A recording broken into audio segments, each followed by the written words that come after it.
So we have learned how to do straight across edge and control.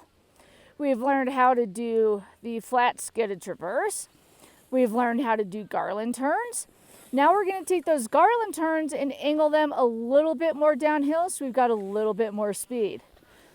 Again, remember, if you feel like you're going out of control or if you're getting too much speed, get forward on that bike. You want that back ski to be able to skid around and slide around underneath your body. That's what we want. That's what we're looking for. So what we're going to do is we're going to take what we just learned with the garland turns, and instead of going straight across, we're going to kind of go downhill a little bit. The technique is going to stay the same. And what we're going to do on this is we're going to work a little bit on weight transfer. So by weight transfer, I'm talking about transfer on the pegs. And I'll try to explain it as I go. Kind of hard to think about when I'm just standing here. So what we're going to do is we're going to go ahead and come down the hill. And what I'm doing with that is I'm keeping my weight kind of central, and then to skid my bike, what I'm doing is I'm putting my weight on my uphill peg.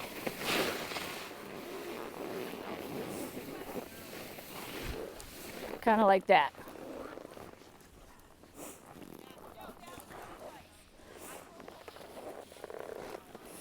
Okay, so we'll let these guys go.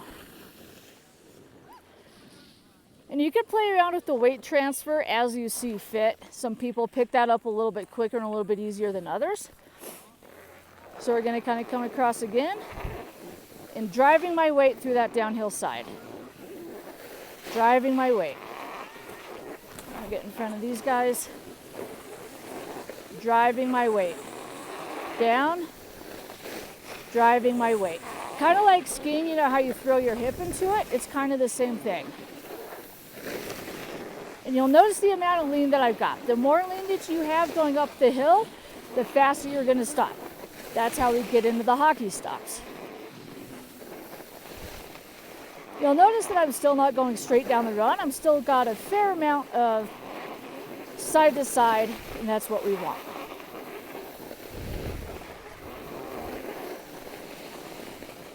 Okay. Turn the bike around.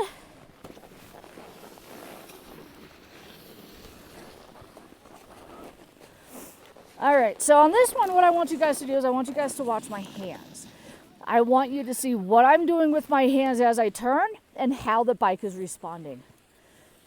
We'll just let a couple of these people pass us that would probably be in our way. Like this guy right here on that snowboard. All right, so again, we're not going straight across. We're not going straight down. We're kind of going at like a 45, 50 degree angle. So, watch my hands. You'll notice that I'm committing to the turn. Pushing away, pulling in. So by pushing away and pulling in, what I'm talking about is I'm taking my uphill arm to get the bike to turn downhill. I'm extending that arm. To get it back uphill, I'm bringing it in. So focus on this arm. Take a look at what I'm doing and how it responds. Okay, pushing up, pulling in, and I'm locking my elbow into my side. Push it, pull it. Push, pull. That's the only thing I'm doing. That's the only thing I'm changing.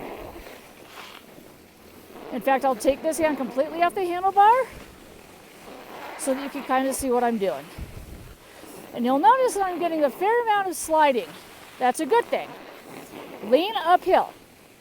Leaning downhill will have an adverse reaction that you don't really want, which would be going over the side. Trust me, I know from experience it's not all that fun.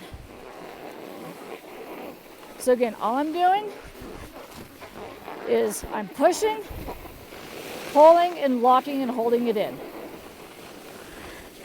One thing on the attack position that I forgot to mention is if you look down and can see the front of the head tube right here, that's a good thing. If you're back here and you can't see the front of the head tube, that's a bad thing. All right, I'll do that same thing going back around this way. So now we're going to focus on this hand. This one will be resting up on top of the handlebar. Okay. So good to attack position. Pushing, pulling and holding it. Pushing, get a little bit of speed. Pulling and holding it. Pushing, pulling. Pushing, pulling. And you'll notice I'm keeping my speed in check because I am leaning forward. Now I'll just show you what happens if I lean backward when I do this. Just leaning back. You don't have control. It's really hard, even with me as an experienced rider. Leaning back, it's really hard to get that bike to turn. And I'm not exaggerating. So you just can't control it. So I'll demonstrate that again. Leaning back, can't really get that bike to turn. Whereas if you lean forward, you could turn it with great ease. No problem. All right. That's it for kind of starting how to do downhill turns. Stay tuned for the next part.